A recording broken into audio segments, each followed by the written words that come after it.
മേൽപ്പറമ്പ് കീഴൂരിൽ ഗുണ്ടാസംഘത്തിന്റെ ആക്രമണത്തിൽ പ്രവാസിയായ യുവാവിനെ കുത്തേറ്റു. വീട്ടിലേക്ക് പോകുന്നതിനിടെ ലഹരി സംഘമാണ് തന്നെ ആക്രമിച്ചതെന്ന് ആശുപത്രിയിൽ ചികിത്സയിൽ കഴിയുന്ന യുവാവ് പറയുന്നു. This news sponsored by Yenepoya speciality hospital, Kodialbail, Mangalore. കീഴൂരിലെ മുഹമ്മദ് കുഞ്ഞിയുടെ മകൻ ഗൾഫിൽ ജോലി ചെയ്യുന്ന മിഗ്ദാദ് എന്ന 32-കാരനാണ് ഗുണ്ടകളുടെ അക്രമത്തിന് ഇരയായത്. ചൊവ്വാഴ്ച അർദ്ധരാത്രിയോടടുത്ത സമയത്താണ് സംഭവം. കുത്തേറ്റതിനെ തുടർന്ന് ഇടത് കൈക്ക് സാരമായി പരിക്കേറ്റ മിഗ്ദാദ് ഇപ്പോൾ കാസർകോട്ടെ ആശുപത്രിയിൽ ചികിത്സയിലാണ്. കാഞ്ഞങ്ങാട്ടെ കളി കണ്ടതിനു ശേഷം കുട്ടികളോടും സുഹൃത്തുക്കളോടുമൊപ്പം വീട്ടിലേക്ക് മടങ്ങിപ്പോകുന്നതിനിടെയാണ് അവിചാരിതവും അകാരണവുമായുള്ള ആക്രമണം ഉണ്ടായതെന്ന് മിഗ്ദാദ് പറയുന്നു. ഞാൻ വീട്ടിലേക്ക് പോകുന്നുണ്ടായിരുന്നു. രാത്രി ഒരു 11:30 മണിക്ക് എൻ്റെ കൂടെ കുട്ടിയുണ്ടായിരുന്നു.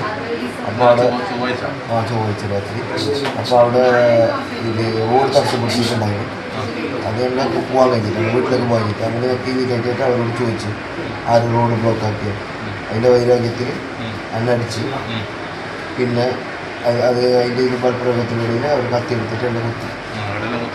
എൻ്റെ അടുത്ത കൈക്ക് ബാക്ക് പിന്നെ എല്ലിൻ്റെ ഇതെടുത്തിട്ട് വേണ്ടിയിട്ട് മൂട്ടേക്കൊന്ന് വാട്ടി. അതിലെൻ്റെ മൂക്കിൽ ഫ്രാക്ചർ വന്നിട്ടുണ്ട്.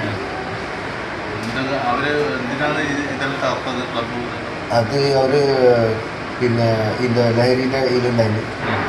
ലഹരി അടിച്ചിട്ട് അതിൻ്റെ ഇതിലാണ് ഇത് ചെയ്തു കൂട്ടിയത്.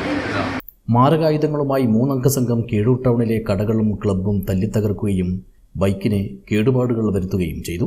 റോഡ് തടഞ്ഞായിരുന്നു ഇവരുടെ പരാക്രമം.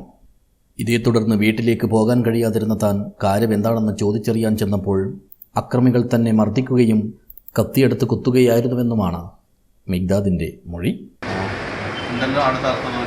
ബൈക്ക് തകർക്കുന്നുണ്ടായിരുന്നു. പിന്നെ അവിടെ മറ്റൊരു ഫിഷിൻ്റെ ഷോപ്പുണ്ടായിരുന്നു. അതിൻ്റെ സാധനം വെച്ചിട്ടാണ് അവർ ബ്ലോക്ക് ചെയ്തിട്ടുണ്ടായിരുന്നു. ക്ലബിൻ്റെ ഇത് ക്യാരംസ് ബോർഡ് അത് ഇതൊക്കെ മേടിച്ചിട്ട് പുറത്ത് ഓഫൻസ് എന്ന് പറഞ്ഞ ക്ലബിൻ്റെ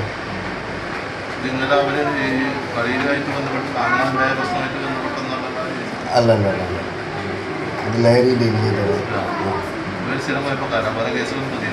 അതറിയില്ല. ഞാൻ വരുമ്പോൾ ഇവിടെ പ്രശ്നമാക്കുന്നുണ്ടായിട്ട് എനിക്ക് പോകാൻ കഴിഞ്ഞില്ല. വണ്ടി എടുത്തിട്ട് എനിക്ക് വീട്ടിലേക്ക് പോകാൻ കഴിഞ്ഞില്ല. അപ്പോൾ ഞാനും എൻ്റെ ഫ്രണ്ടും ഉണ്ടായിരുന്നു. ഞങ്ങൾ രണ്ടാൾ ചോദ്യം ചെയ്തതാണ്. ആ കുട്ടി ഉണ്ടായിരുന്നു. കുട്ടിക്ക് 1-2.5 വയസ്സ്. പിന്നെ എൻ്റെ ഏട്ടൻ്റെ ഒരു കുട്ടി ഉണ്ടായിരുന്നു 6 വയസ്സുള്ള. പിന്നെ എൻ്റെ ചെങ്ങായിൻ്റെ 2 അനിയന്മാരുണ്ടായിരുന്നു. ഒരു 10 വയസ്സായ ഇവരുണ്ടായിരുന്നു. അപ്പോൾ ഇവരൊക്കെ കാറിൽ എത്തിയിട്ട് എന്താ റോഡ് ബ്ലോക്ക് ആക്കിയെന്ന് ചോദിച്ചിട്ടാകുമ്പോൾ നീ ആരുടെ ചോദിക്കാനെന്ന് പറഞ്ഞിട്ട് എന്നെ ആക്രമിച്ചു. അക്രമികളെക്കുറിച്ച് തനിക്കറിയാവുന്ന വിവരങ്ങളും യുവാവ് മേൽപ്പറമ്പ് പോലീസിനോട് വെളിപ്പെടുത്തിയിട്ടുണ്ട്. News bureau, Kasaragod.